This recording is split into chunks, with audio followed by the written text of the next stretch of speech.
আসসালামু আলাইকুম, সবাই কেমন আছেন? আশা করি আল্লাহর রহমতে ভালো আছেন। আমি রান্না করতেছি, সেখান থেকে আজকে আমার ব্লগটা শুরু করলাম। কুমড়ি শাক ভাপ দিয়ে নিতেছি, করল্লা ভাজি করতেছি। আমার আসলে সাধারণ খাবারই অনেক ভালো লাগে। এদিক দিয়ে চিংড়ি মাছ ভিজাইতে দিছি, দেশি চিংড়ি, এগুলো ভুনা করবো। অলরেডি আমি ভুনা চড়িয়ে দিছি, কারণ ভুনা করতে হালকা পাতলা মশলা দিয়ে ভুনা করতেছি, কারণ বাচ্চা পোলাপান খাইতে পারবো না। শুধু কাঁচামরিচ দিয়ে ঝাল কম দিয়ে ভুনা করতেছি। বাচ্চাদের ঘর থাকলে এরকমই, ইচ্ছা করলেও ঝাল খাওয়া যায় না। আমি সব কাজ কমপ্লিট করে ফেলেছি, থালি বাসন ধুয়ে ফেলেছি। এখন বাইরের আবহাওয়াটা দেখেন, আজকে রৌদ্র উঠেছে, অনেক দিন ধরে বৃষ্টি হচ্ছিল। এদিক দিয়ে আমার সোনামণিটা ড্রয়িং রুমে খেলতেছে। আমি বলতেছি, সোনামণিরা তোমরাই খেলো। তারপরে আমার সোনামণিদের আমি সব কাজ সেরে সোনামণিদের গোসল টোসল করিয়ে আমি দেখেন আমার কলজের টুকটারা কি সুন্দর খেলতেছে।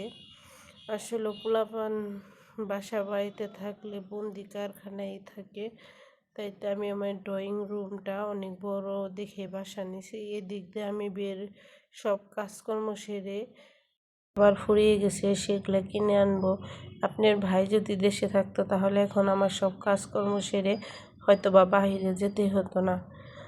আমি রেডি হয়েছি, দেখেন আমি বাজারও নিয়ে এসেছি। দেখেন আমার দুইটা ছেলে মেয়ে আমার পাশে বসে পড়েছে যে আমি কি বাজার করি। এদিক দিয়ে দেখেন আমার ঠান্ডা লাগছে, আমি কিন্তু কাশতেছি আর বাজার বের করতেছি। লুডুস, তারপরে কিছু ফ্রোজেন খাবার পোলাপানের জন্য নিয়ে আসছি। আসলে ওরকম পোলাপানে হঠাৎ করে একটা চায়, সেগুলো না দিতে পারলেও মনটা অনেক খারাপ হয়ে যায়। এখন মানে শরীরটা বেশি ভালো না যে খাবার বানাবো। পরোটার একটি প্যাকেট নিয়ে আসলাম, শরীর ভালো না দেখে, যে বাবুর একক যদি শরীর ভালো না থাকে তাহলে ভেজে একটা ডিম পুষ দিয়ে খাইতে পারবো। এই দিক দিয়ে আমি সাথে একটা মজু নিয়ে আসছি, ঘরে এনে রেখে দেয়, যদি কোনো আত্মীয় স্বজন হঠাৎ করে আসে তাতে জানি আমার কোনো কিছু জানি না হয়। আসলে আমি আপনার ভাইয়া বাসায় না, বাসার থাকে না বলে বাহিরে থাকে দেখে আমি সব জিনিস মানে আমার ঘরে মজুত করে এনেই রেখে দিই, কারণ জানি কেউ আসলে জানি তার আপ্যায়নে জানি কোনো ভুল ত্রুটি না হয়, এই ভেবেই আমি সব কিছুই এনে রাখি।